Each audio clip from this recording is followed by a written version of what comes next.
All right, ladies and gentlemen, take it over real quick. Hey, folks. Oh my gosh, what day is it? Wednesday? It's a holiday week. It throws everything off. Welcome to the Wayne Dupree podcast. My name's Jason Robertson. I'm here with the man, the myth, the legend, Mr. Wayne Dupree. We're tuning into you live on Red Voice Media. If you're not doing it, check out rvmnews.com. We're also streaming on various platforms: Facebook, LinkedIn, YouTube, Twitch, Twitter, Rumble. Let's get ready to rumble. Chat's already popping. We got K-Gun Girl and Elevator Jim over on the Rumble. We got Phil and Terry over on the Facebook. And we appreciate you guys taking time out of your busy day to hop in. We're going to bring you up to speed on some breaking news. There's tariffs. There's a big farm thing that's just coming out that we had talked about on the podcast previously when the American Rescue Plan came out. All sorts of things going on in the world. You got Russia, Ukraine heating up. We've been talking about that for weeks now. Looks like yesterday, 2 days ago, Russia thought it was a good idea to drop drones into Ukraine. Now, yesterday, Ukraine thought it was a good idea to retaliate. So all sorts of things. Wayne's getting some of the back end stuff going. Are you ready, my friend? Almost. Yeah, almost. Let's see. Oh, man, and for those who tuned in late to the end of the pod yesterday, we got a little sidetracked talking a little Harvey Weinstein. We might dig into that today. We can start that.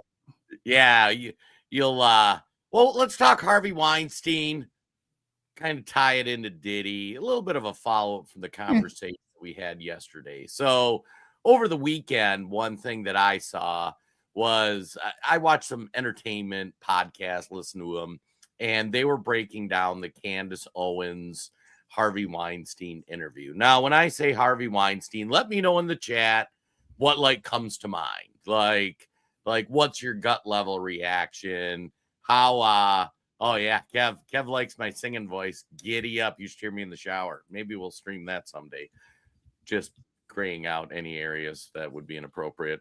But yeah, so Candace Owens has been, since she left the Daily Wire, she's been going some weird mental places, checking different things out, going, into different topics. Some things Daily Wire might not like, some things they might. And one of the things that was interesting is I was listening to this entertainment podcast and they were talking about the Candace Owens Harvey Weinstein interview.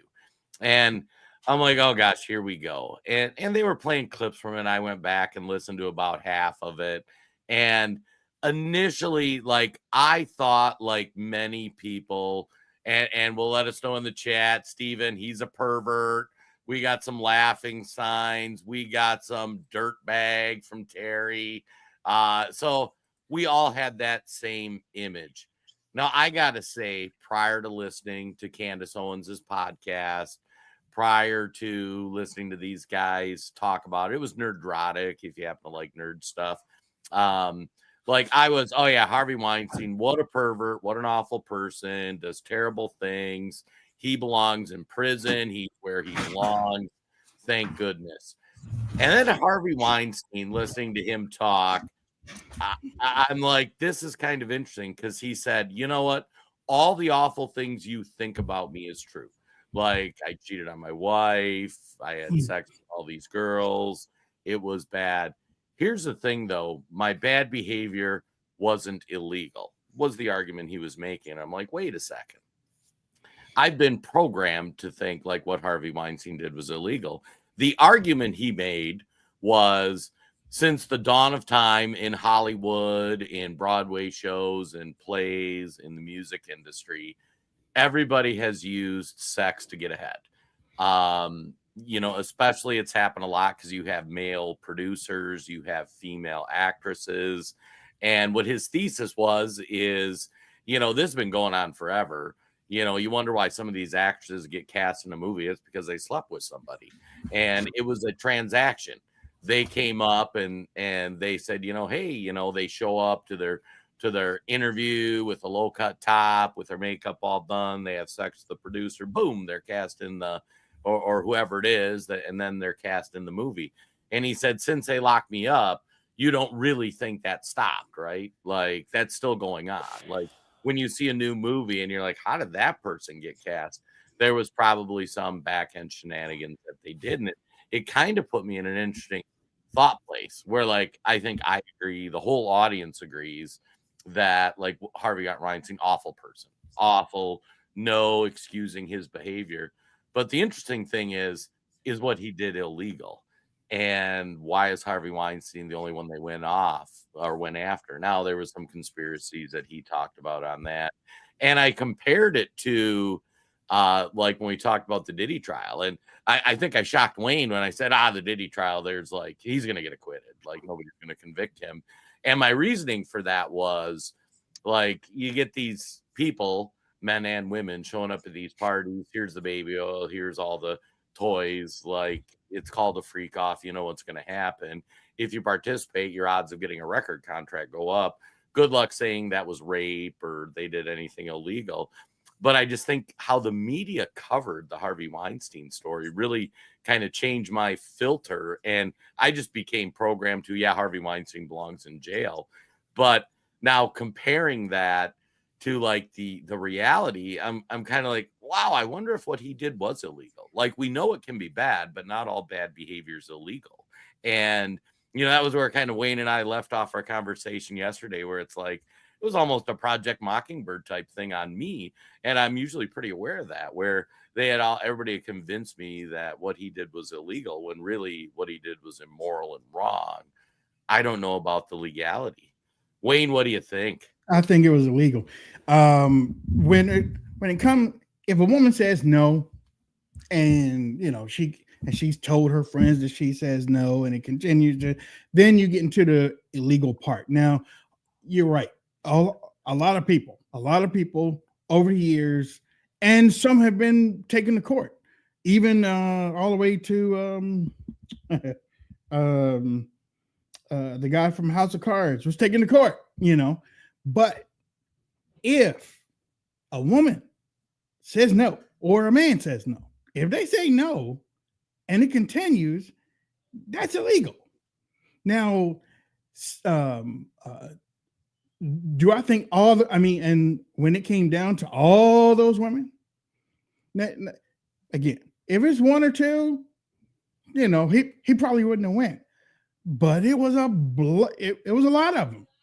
Now,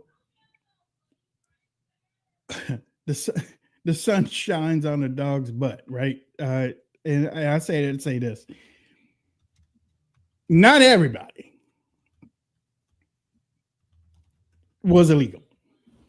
I give them that, but just one is illegal. Two is illegal, and if they testified that they were forced and they did against their will, that's illegal. So for him to say, and he again, I 100% right. There's a lot of directors, a lot of actors. As a matter of fact, I did a story this morning. Kevin Costner and his group are in trouble because of a rape scene in Horizon, the new movie. They're being taken to court for it. It's been happening. But Harvey Weinstein is trying to bring in everybody without bringing in everybody. He's not naming no names.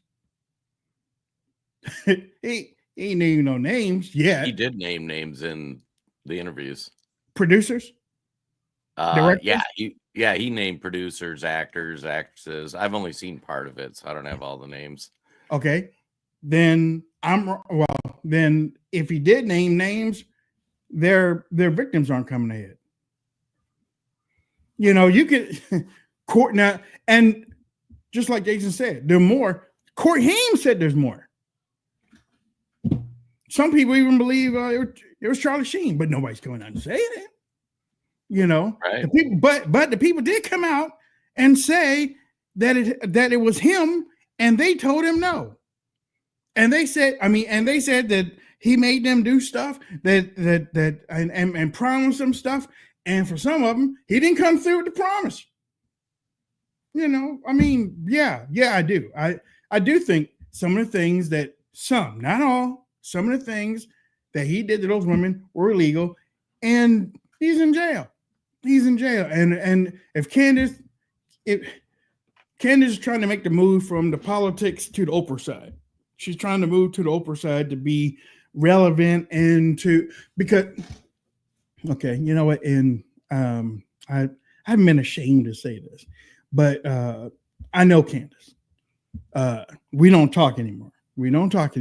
Yeah, she was on the pod when she was black pill, a long time ago. Yeah, yep. Exactly. And if there's one thing that I realized or watching her, because I watch a whole lot of people. If there's one thing that she used to do initially was she used to go immediately after the big names, and challenge them to a debate online. How do you get big? You get your crowd, you start challenging people publicly, and you build up this from there. She has begged to go on interviews, telecasts, and many of them have said no. But to the point of where she is right now, because of Daily Wire, remember Daily Wire, she tried to make that into like an Oprah type thing too. She started to bring in certain people. She were in all kinds of wild stuff. All types. She's going down every rabbit hole. Yeah. And if there's one thing that I do know about her and Ben Shapiro, if I can put both of them in the same thing, is that whenever you hold an interview, you have to be able to listen to them and break down what they're saying, because they talk really fast. They talk really fast. And when you talk real fast, it's like this. I know that I can talk real fast, because then it almost sounds like I don't know what I'm talking about, because I'm going to do this and I'm going to talk about that, but I'm going to bring that in here. You know why? Because that's how things are going and that's how things are. I'm going to use my emotion because I know that it's going to touch your heart. But then not only is it going to touch your heart, it's going to touch your soul, because I know that those people are guilty, and when those people are guilty, that's what they do. They talk fast, and it makes you think that they know what they're talking about, when it's mostly opinion. It's not a whole lot of fact. It's mostly opinion. Jordan Peterson is the same way. Jordan Peterson got smoked. Oh my God! Did you see that? Jordan Peterson got smoked. A fall from grace. Oh my God! Talk about Peter denying Christ 3 times. He couldn't even say that he was a Christian. Good Lord. Jordan Peterson gets invited. They do this like one conservative against like 20 other people. And it was 20 Christians again, or it was one Christian, Jordan Peterson, against 20 atheists.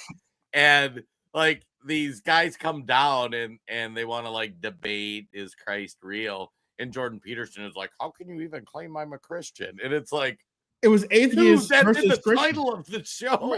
Right. That's right. Oh man. But yeah, I mean, to get back to close out the Harvey Weinstein thing. Yeah, I think he is guilty. And that's just the way, but I think a whole lot of other people are guilty too. It's just that he could have been the worst of the worst. I don't know. It's kind of funny too that you don't see more people going to jail for it, because I think Hollywood is full of the most awful people ever, doing immoral, dishonest things. I think there were enablers that helped bring people to Harvey if he did abuse them. It's all still allegedly, even though he's convicted, he's appealing. Same thing with the Diddy thing. And it's like, all this bad stuff's happening. People are breaking the law. People are probably doing it. Why are there so few convictions? Right. Why are there so few people getting perp walked and getting run out of town? And it's an interesting thing to process, where it's like, man, like there should probably be half the producers in Hollywood that should be hanging out with Harvey. Yeah. So yeah, I mean, she's been trying to get that interview. She's been talking, and she finally got the interview. You saw it on the what was it? The trailer how giddy and happy she was that she finally got talked to him. So she got what she wanted. Now let's see what happens. Let's see how people take it, But because she's going to get the ire of many of those women that feel like they were attacked, and then she's going to use that against Hollywood. See, it's nasty Hollywood. They're coming after me and stuff. No, you went after them. You went after them, and it's just UK prosecutors confirmed 21 charges authorized against Andrew and Tristan Tate, including rape and human trafficking. That's breaking news from BBC. I like the BBC. BBC's fun. Yeah, I like the BBC. All right, here we go. We kind of hit a little bit on it yesterday, and we'll kind of go a little bit on it today. As a matter of fact, Putin came out this morning and said, if you can promise that NATO is not going to move any further, we can talk. Dude. We have said that all along, haven't we? Lord Jesus. Lord. Yeah, we have. And I don't know why it's hard for America to say, okay. All right. But it's something in Ukraine. I don't know whether it's the Golden Brick Road. I don't know if it's Jack Beanstalk that reaches all the way up to heaven. I don't know if it's the opening to the middle of the earth where there's manna from heaven flowing from the caves, on the inside. They just won't back away from trying to offer Ukraine NATO or like what's the word I'm looking for? It's not really NATO, but it looks like NATO. I mean, it feels like NATO, but it's not right. NATO, because look, it's easy. Putin doesn't want NATO or anybody close to his border down there. That's all. And that's what he's fighting for. Oh, and there's also one thing else that I thought about yesterday too. Jason has said it. I've said it. There's no way that Putin is going to stop doing what he's doing. Yeah. And the reason why is because he's winning. If he was losing, then it might be different. But he's winning. Believe me, he's winning. He's winning. And yeah, they might hit Russia here and there. Poop, poop, poop. Okay, whatever. Dude is blotting out lights and electricity and all types of stuff. He's winning. So he's not. Have y'all ever been part of a Nah, I can't use that for softball because there's a softball rule. When you're up by 20 points or something, you're in the game or something like that. Right. But in real life, in real football and real baseball and real games and stuff, if a team is pouring it on, they pour it on until the end of the game. Yeah, they pour it on until the game is over. That's what Putin is doing. He's pouring it on. Is he playing President Trump? I think he is. I think he's playing the United States of America. I think he is. Is he somebody that and yeah, we have talked in a way that some could say, I think y'all like Putin. It's not that we like Putin.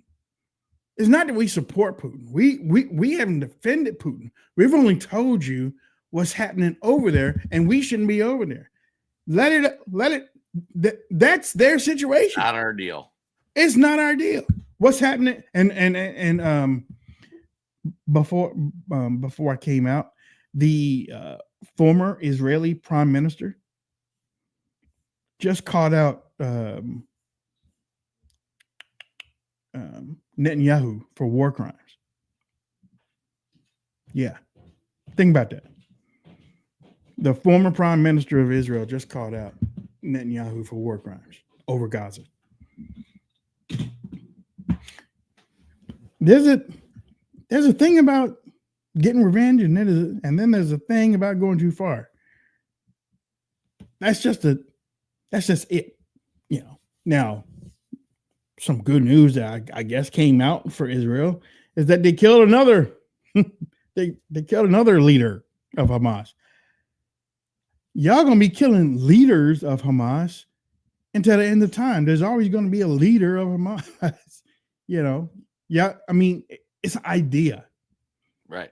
It's like Christianity, right? It's an idea, y'all. They're going to one's going to rise. And well, I ain't even gonna get into the children stuff. I ain't even getting into that, Jason. But is Putin playing the United States of America? Hell yeah. Because they have China and they have India and they have BRICS. If they didn't have, and they have North Korea, whatever North Korea can give them, they have, I guess, portions of Germany to an extent, but as long as he has some type of allies over there, they're eating steak tartare at night, Brussels sprouts or asparagus, and they're laughing. They are literally laughing at President Trump. Did you see the tweet from RT last night? No. Let's see, where is it at? There was a tweet that Russia Today put out. That's Russia TV. Let's see. How you doing, Jason? You all right, Jason? I'm doing fantastic. Jason. Our friend is going to run for governor.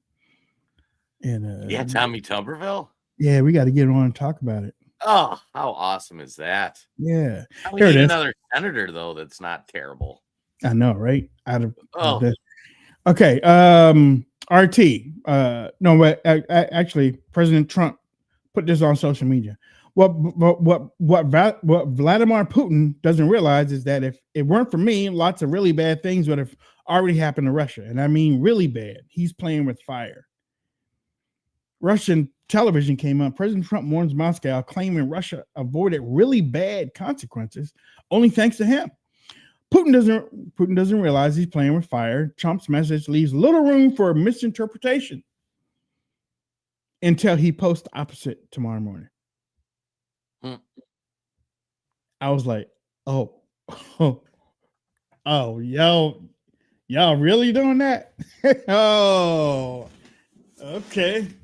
Y'all playing. Y'all playing with the baby. But Jason, my opinion, you got to come with something other than sanctions, because sanctions don't work. Sanctions don't work with Russia. We've seen it for the last 4 years. Well, I was going to say a few things about the conflict. I think what you're seeing right now is basically broke down World War I trench warfare. Russia seems to be winning. They fire some drones every now and then. Reports are anywhere from 5 to 20,000 people are dying every day. Russia, it sounds like, is getting the better of it, and they also have a lot more population. So do the math. I think you're kind of seeing like a boxing match where, if you remember, if you ever watch boxing and there's one guy that just keeps throwing body blow for like 5, 6, 7 rounds and just wears the other guy down before whatever ending thing. I mean, Ukraine's going to run out of bodies. They're going to run out of money. They're going to run out of weapons, if they haven't already, and who knows how much the international community is going to support. Who knows really how many soldiers they have. None of us know that. But Russia was clear, in my opinion, this war started because they don't want NATO in Ukraine. And the world was clear, or the Europeans were clear, they want Ukraine in NATO. And that's a non-starter.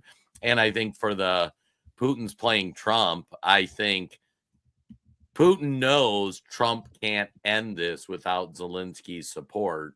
And Trump knows, and Putin knows, everybody knows, Zelensky is not going to agree to a deal ever. Like, the deal that needs to be done is you keep the land, we won't join NATO, everything's done tomorrow. Zelensky will not do that, because then they'll have an election. He'll end up getting out of office. like he'll end up sent somewhere bad for what he's done. It'll all come out.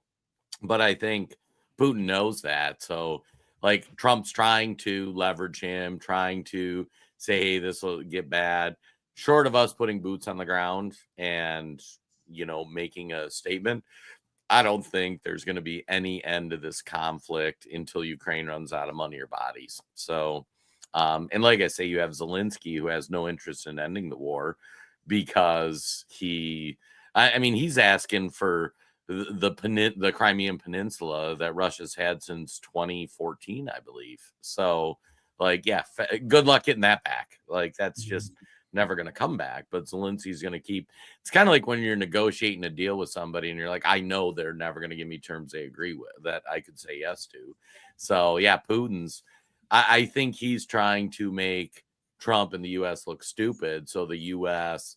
pulls support from Zelensky and just walks away, because then Zelensky is on the back foot further, and you cut off the money and the weapons, and this is over pretty quickly. So let's go to. Because I know you support Elon Musk a little bit. Elon. Well, first, let's say it like this, because a lot of people on social media are saying what we've been saying for a while about the codifying of Doge's suggestions. And the more I think about it, because time is really getting short. Time is getting short because in a couple of months after July, you probably won't even have full time.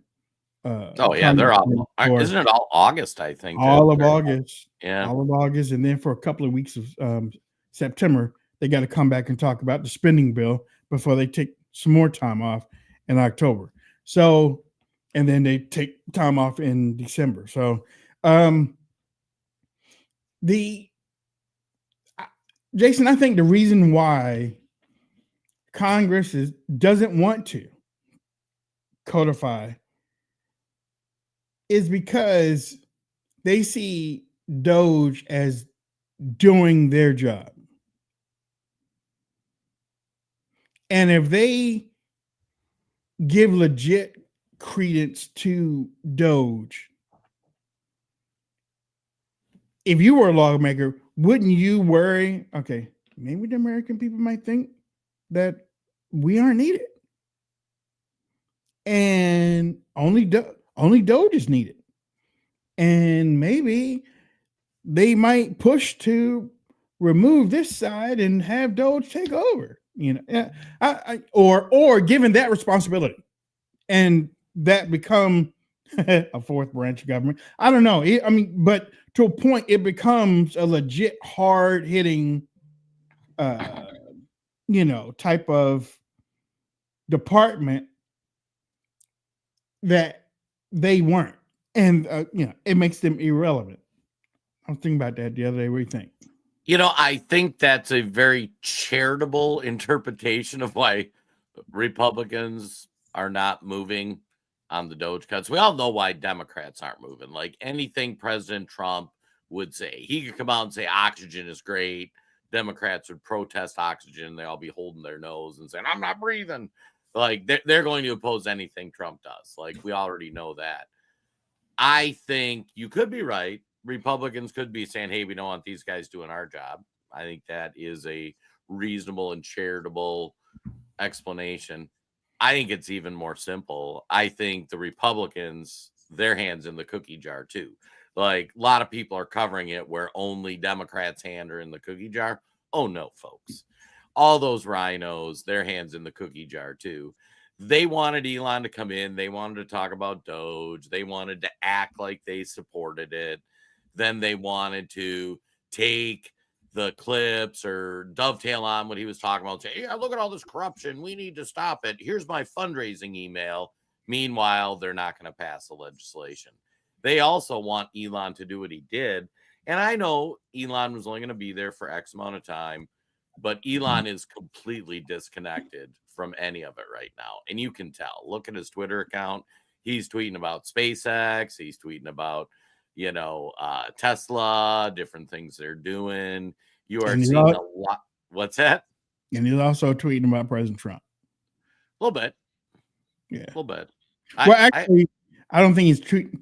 I don't think he's tweeting about President Trump. He's tweeting about what the Republicans aren't doing with the Doge cuts.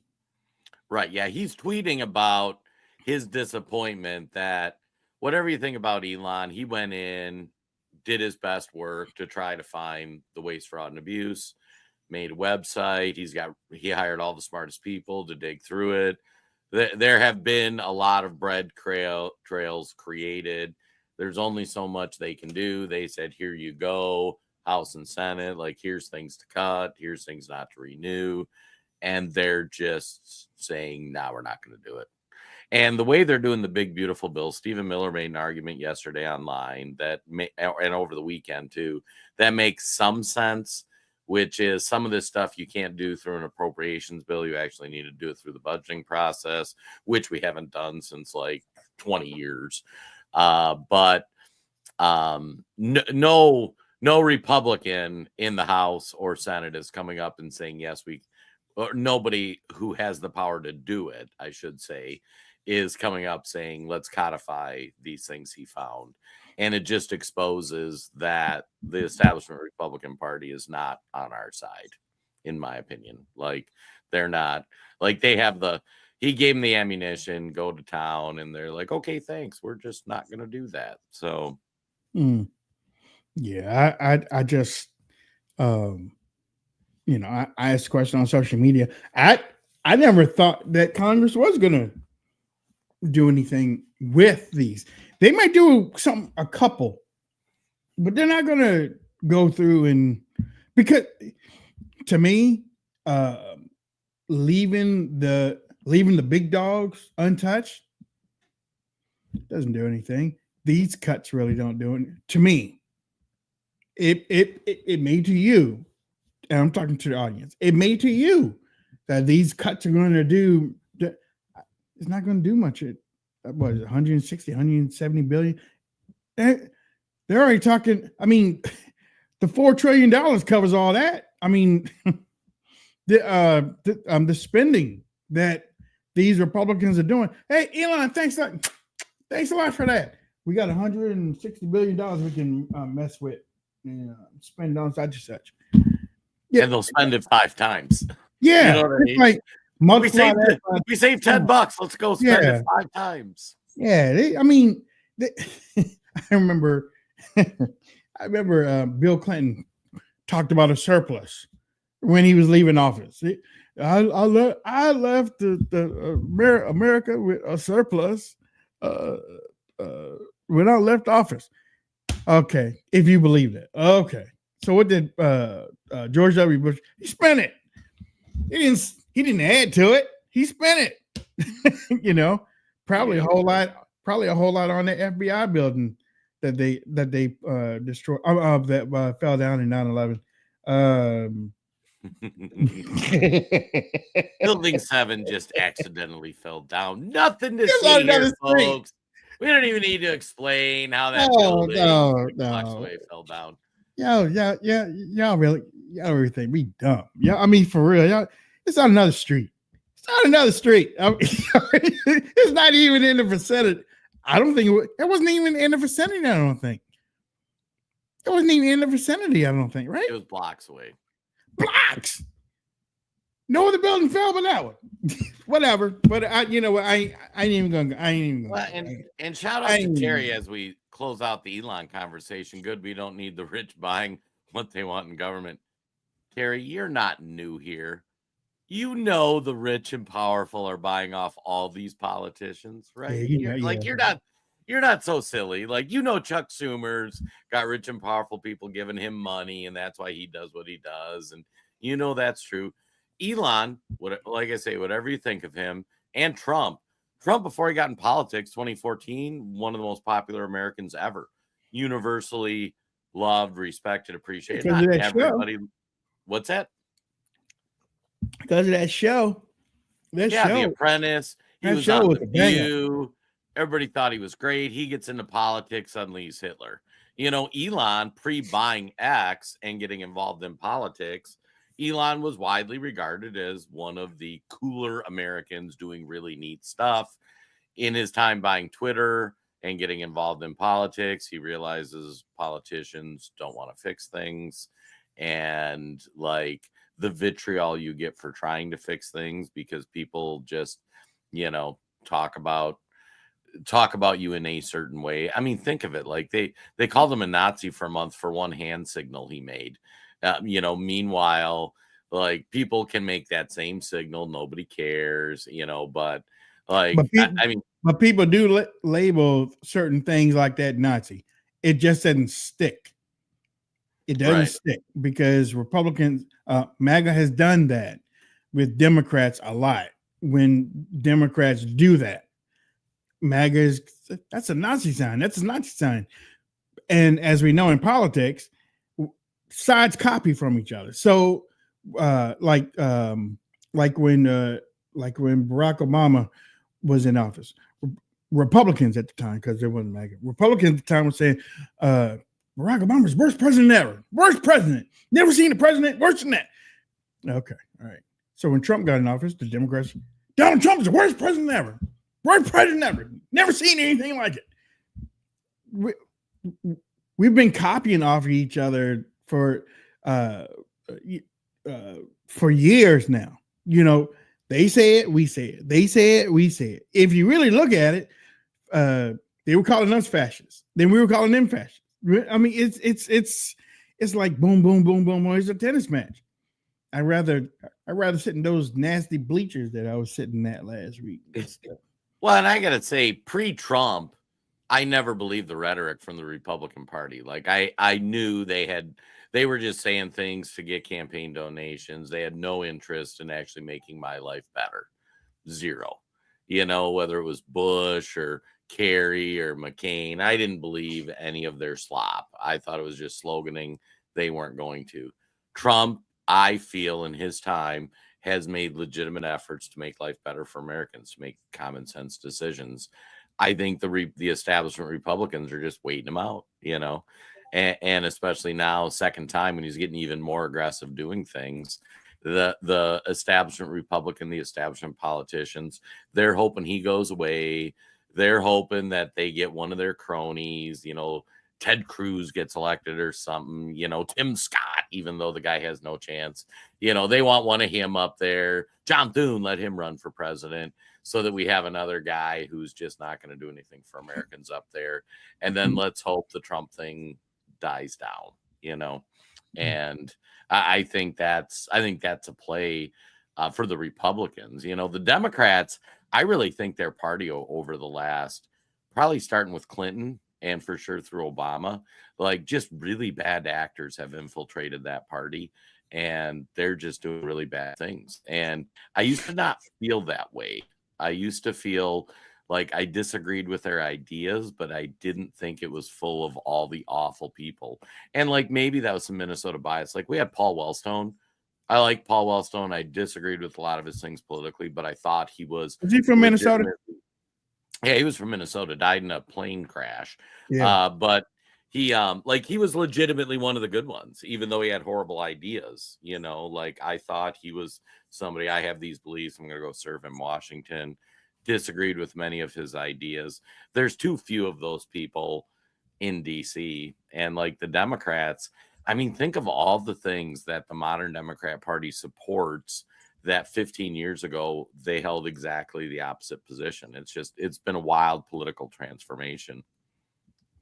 Yeah, I think after Clinton, well, no, after the 2000 election, and the way that went, and they legitimately felt that the election was stolen. Democrats felt that the election was stolen, and they went into super attack, super left mode after that. Yep. They whether it was George Soros or some other billionaires or a billionaire cartel, but they started. I guess their template was, let's get our judges in certain places immediately. Let's get lawyers in certain places, and then let's get our judges in certain places. While Republicans were joyously happy with George W. Bush in office and Patriot Act and stuff like that and everything, Democrats were working in the states. They were getting their judges, man. Well, they took the communist approach, which if you read any communist manifesto or look at anything they do, they start at the grassroots level, and it takes 20, 30, 40 years. And that just keeps, the person that starts out at the entry level law clerk job, soon they're a district court judge in 20 years. And it's hard to buy a district court judge. It's easy to buy a entry level. And if you look at all these communist Marxist ideas, like they've just risen up and up and up until they're in positions of power, and yeah, that's where the Democrat Party, in my view, like they've been super strategic with it. And I don't think they have the best interest in Americans at heart, the people behind it. Like, I just don't think our nation will be a nation we want if we implement all these communist policies. And we've already implemented a ton of them. It's been I mean, think about Social Security. Like, why the heck is the government responsible for people's retirement? Like, that's insane, exactly. Thinking that they can centralize everything to the federal government has been the biggest mistake and the biggest downfall of this country, period. I know the gold standard. Yes, I know. But moving everything on a federal level and then having the audacity to say, now we're going to tax the American people so that we can pay for all of this on the federal level. And then we're going to take our little cut. We're going to take our little cut because we don't create jobs up here. We don't. We get paid from the American people. So, we're going to siphon off 6 figures for each and every one of us, even though we are up here less than half a year, we're gonna do it like that. And and the American people, I don't know how many times I've said this, American people somehow, some way, at some place forgot that they had the power. And it starts out that we the people. The power is in the we the people. You have the power to remove or force a removal. Now, I'm not saying you have to do it by violence, but you have the ability to remove if necessary. As a matter of fact, Herman Cain used to say, if the government's not working the way they're supposed to do, you have the right to tear it up and start again. Yep. But you won't do it. So, that old saying that MAGA or conservatives used to talk about liberals? Hey, y'all voted for it, so that's what you got. Well, guess what? If you don't want to tear it down and start all over again, it's what you got. Okay? Now, I don't know how long we have left on this earth. We're only here for a couple of minutes. But if you don't, the forefathers, the people that wrote the stuff, they gave you an out. They told you what to do. If you don't want to do it, well, don't do it. But then why complain about it? It's almost like how people, before I start voting, I was getting into arguments about politics. And they would always shut me up really fast. Do you vote? Huh? Do you vote? No. Well, you ain't in this conversation. Yep. Jason? So, are y'all going to change it? Are y'all trying to change it? No? Well, stop complaining. It's just that easy. Stop complaining. If you aren't legitimately trying to make a change, and look, y'all know that if you've ever worked out in the field, like some of us have when we were kids, and we were shipped off to the field to pick cucumbers and tomatoes. But once you see those bushel baskets and you somehow those bushel baskets are out there for a little bit and some of that stuff is rotten, 9 times out of 10 you're gonna sit there and you're gonna pick out the good ones, and no, you're gonna pick the good ones and put them aside and pick the bad ones and put them over here. But you don't realize some of the good ones might be infected by some of those bad ones. You just don't see it right now. But in a couple of days, it starts to take effect. Sometimes, Jason, you just gotta throw out the whole goddamn basket. You gotta throw out the whole goddamn basket and pick again. Pick younger ones this time. You know what I'm saying? Pick fruit or pick vegetables that are just sprouting to, just ready. And then you can. Well, and I got to say, one nice outlet I found this great sci-fi fantasy series, more sci-fi, and it's set in the future, and there's space travel and stuff. But the government had become so corrupt in their constitution when they established their, whatever they called it, like their United Nations. They had Article 19, which is when the military leaders felt the government was so corrupt, they instituted Article 19, which gave them like 24 months or 12 months, I can't remember the time, where they fired every bureaucrat, every politician, got rid of them all. They went back into the private sector, and then the military ran the government until they could hold elections and backfill everything and start over. And I'm like, oh, God, I wish we had Article 19 right now. The United States needs Article 19. We need to replace the politicians, and not just them, but the bureaucratic machine needs to be replaced too. Mm-hmm. Mm-hmm. And guess what? I wouldn't be mad. As a matter of fact, I would ask for it. I would ask for it to be on C-SPAN as each one of them are being ushered out of Congress before they put the lock on it. And when it's reopened again, you reopen it with a new crop, new ideas, new voices. Because the ones in there are right now stale. Right now, the bag has been opened, y'all. The bag has been opened. Those chips in DC are stale. The popcorn is stale. All this stuff is stale. They don't know how to make anything better. They don't.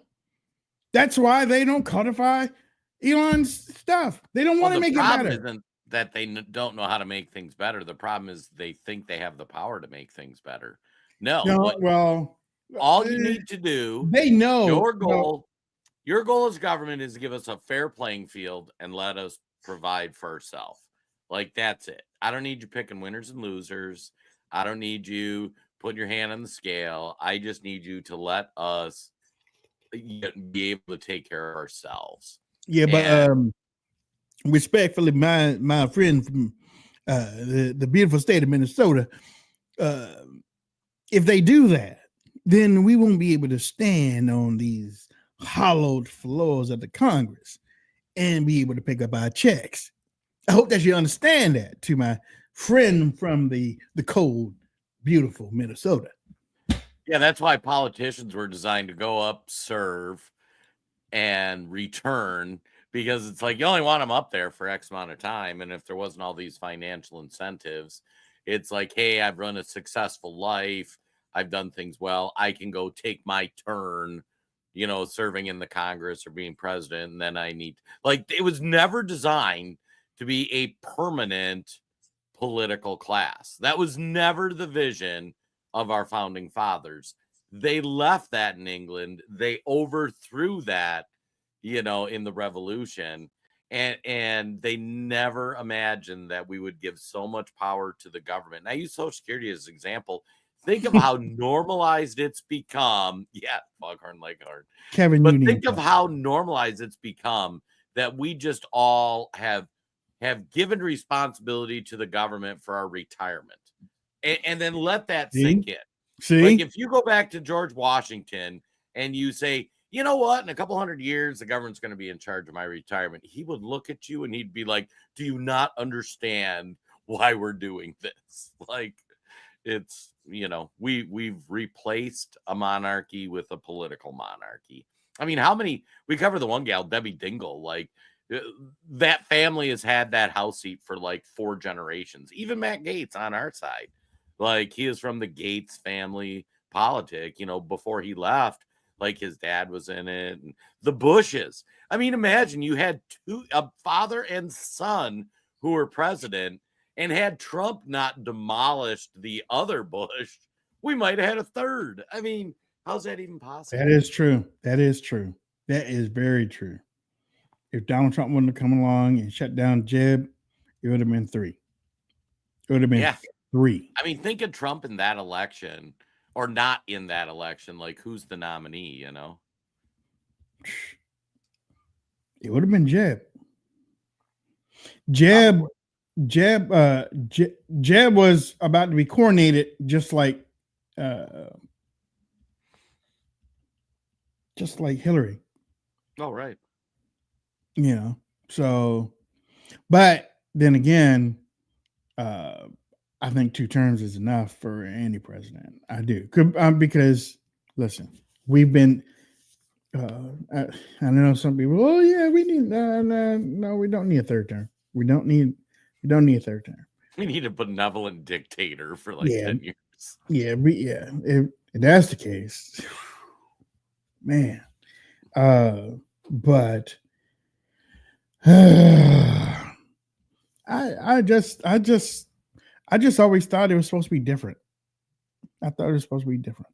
I thought, yeah, I'm saying that we should not have another. I am saying we shouldn't have another term of Trump in the Oval Office. I'm saying that because I'm consistent with how I have been with past presidents. I don't think Barack Obama should have had the 3rd term. I don't think George W. Bush, even though he wasn't looking for a 3rd term, I don't think he should have been in office 3 times. I don't think anybody should. What happened with FDR was an anomaly, to tell you the truth. 16 years, God, dog. 16. And how many years was he even functional? 16 years. So I mean, no, I don't think so. But I do think this, that I think going forward, I'm not saying that the new president has to just got out of the baby nursery, but I think future presidents should be a little bit younger. For real, I do.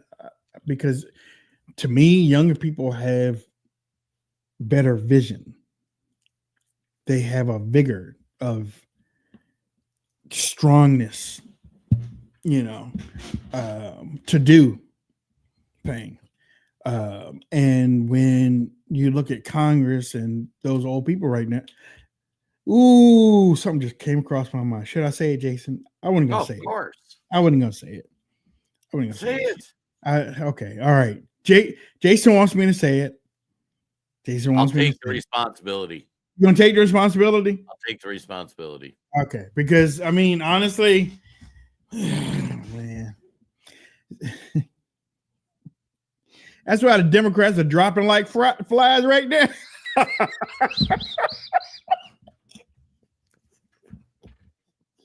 Because they're old and they made some health decisions that maybe wasn't the best. It's like one is dying every week, though, Jason. What the hell? What's going on, man? It's like, good Lord. Right. What is it about these clowns who go up there and serve up until they're especially in the House? You got to run for re-election every 2 years. Half your time in office is spent running for re-election. Like, let's be honest. Like, they're going to start midterms this year, midterm campaigning and all that. And what would make you want to go through that? Like, in your golden years, your health's declining. Go hug your grandkids, for God's sakes. Walk your dog, plant a garden. I don't know. Do something fun. Oh, by the way, I hope that people in the Rumble chat realize that they have moderator power these days. I Oh, gave you gave moderator moderator power? power. I found out how to do it, so I was able to give some of the regulars moderator power. So Oh, yeah, I can see Kevin. Kevin's gonna let the power go to his head, and you he's better gonna not. use it. He's gonna moderate the hell out of Paul Reese. I'm just saying, we're Well, gonna I have also a gave it to wild. Paul Reese, so it can be a lightsaber Star Wars thing going on with that one. But yeah. Which, by the way, I still haven't seen the last episode of Andor. I'm telling you, if you're a Star Wars fan, give Andor a chance. It is some of the best Star Wars content I've seen. Okay, all right. Speaking of lightsabers, Is that the only person? I mean, has Darth Vader showed up yet? not in Andor. He's made they've made so Andor tells the story that they tell in Rogue One, which was how they got the Death Star plans. That was Right. how the first Star Wars movie made was. So Right. so when you watch Rogue One, which was actually a really good movie, it's like, oh, this is cool. I wish I knew more about these characters. Mhm. This tells the story of those characters.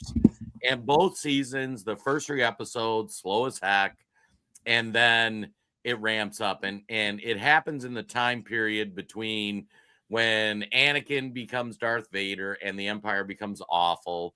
A lot of parallels to today's world. And then it tells about how the rebellion got started, how they got funded, how they set up their bases, who all these characters are. And like I say, there has not been a good piece of Star Wars content in my humble opinion for a while. And Andor, Yeah, I didn't like the Andor. last three. I didn't like the last three. I didn't like the last 3 movies. It was woke. It was super woke. Plus, It was they just a bad story. I could put up with yeah. the woke if you at least give me a good story. Well, I mean, when I say woke too, it should have been more focus on Darth Vader's grandson more than Right. the Sith's granddaughter. You know what I'm saying? And then for her to take the name of Skywalker, Skywalker. And She's what they did to poor Luke, one of the most iconic characters ever the way they invented. killed him off, that was It bad. was just embarrassing. And Mark Hamill is even worse in real life. But I'm like, I know he's come on, you led the Galactic Rebellion that overthrew the Empire, and then you just become some loser. yeah. He's like, see you around, kid. What? Right. Whatever, man. It is, yeah. But then they have 3 news stories coming out that doesn't have anything to do with the Skywalkers. That's coming out soon. I will say some of it's interesting what they've done. It's kind of like the Walking Dead universe. If you ever watch that, they'll take interesting characters and make series about those characters that are unrelated to the main group. And like I watched the Obi-Wan series in the Star Wars universe. That was good. Decent. It was decent, pretty good. Yeah. I liked the Mandalorian. Like That I was knew good it was too. corny and stuff, but I enjoyed it. Did you watch the cartoons? I have watched some of the cartoons, not a lot. I watched like Okay. Bad Batch was pretty good. I watched some of the first season of that. The But Clone Wars. Clone Wars, I have dove into the Clone Wars. Haven't watched all of them. So when you saw some of the people in the Mandalorian switch over from the Clone Wars to the Mandalorian, how did that make you feel when you saw them in real time? I liked it. And actually, in some cases, when a character would be introduced, I would go back and watch what the storyline was. So I'd be like, oh, I got to go watch these 3 episodes of the Clone Wars so I know more about this character because I didn't watch all the Clone Wars. So, yeah, I mean, I thought Baby Yoda was cute, and I understand it was silly. I liked learning more about Boba Fett and all the Mandalorians. I like the Mandalorian lore, which they dug into a lot in the Clone Wars. So Yeah, the movies have been trash. Like the new trilogy they had made.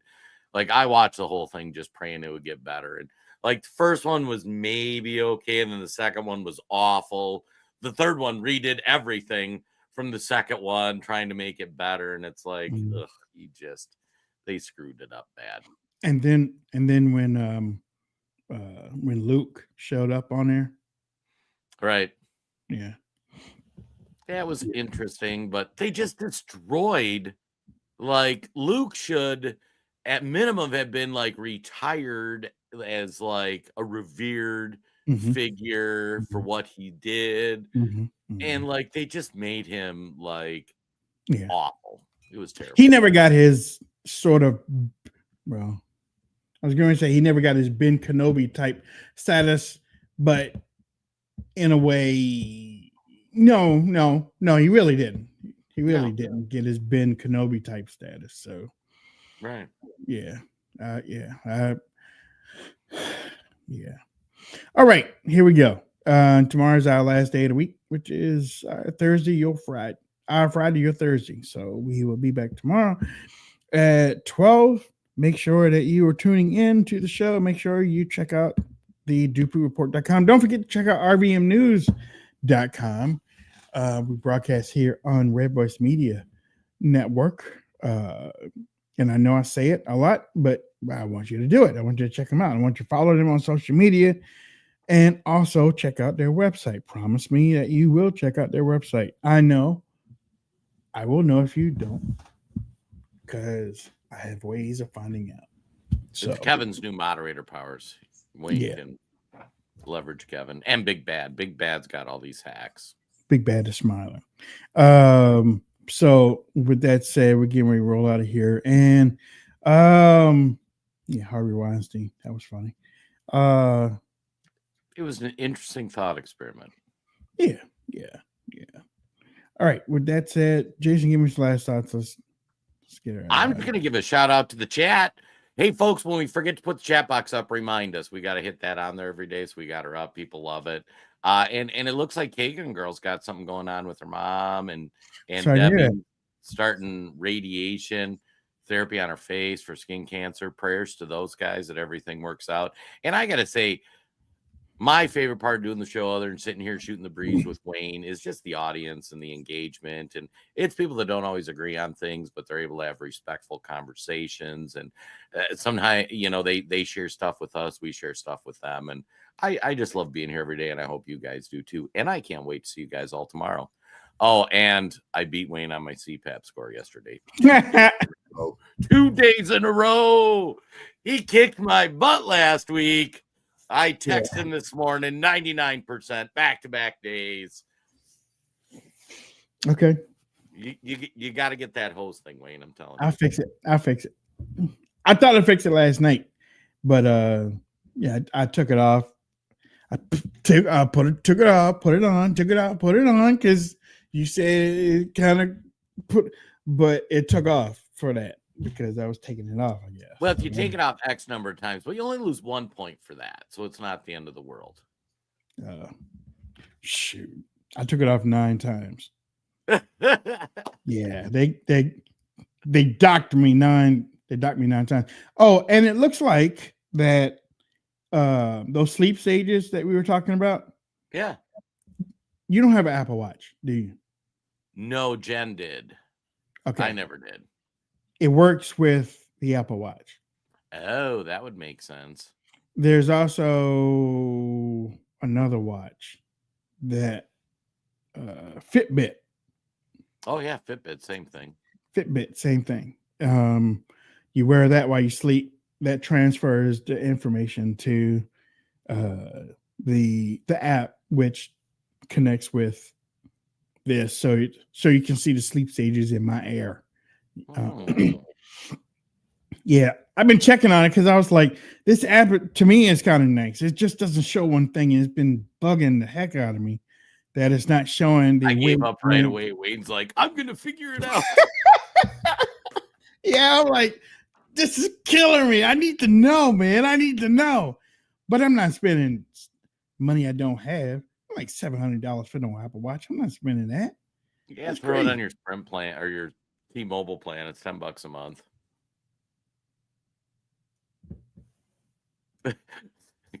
Kevin's over here. We should do a CPAP demo with the sponsor. Film yourself sleeping, Maine. We want to see it. Crazy is that? And you sound like Darth Vader too, you know. Yeah, yeah. The cat. It's not that bad though. CPAP's great machines. I should have listened to my wife years ago and got one.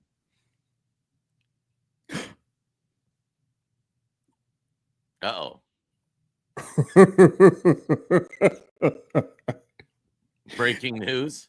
I didn't know you could get one through your phone plan. Oh yeah, that's how we got Jen's. I didn't Like know that. $10 a month. Oh You paid crap! for like 2 years. I'm telling you. Oh crap! All right, so on Monday's podcast, Wayne will be talking about his Apple Watch. I can You see gotta the watch it though on those because I'm betting you got huge wrists and you got to make sure it fits. So you might have to go to the store, make sure it fits. But it's easy to replace the bands. Yeah. I was looking at the bands. Yeah. Wayne with his new Apple Watch. Coming soon to a podcast near you. Oh, thank you, Lord Jesus. Thank you. Thank you. All right. We're out. We got everybody tomorrow. All right. Thank you. I didn't even know that. You we learn something new every day. You done made a monster now.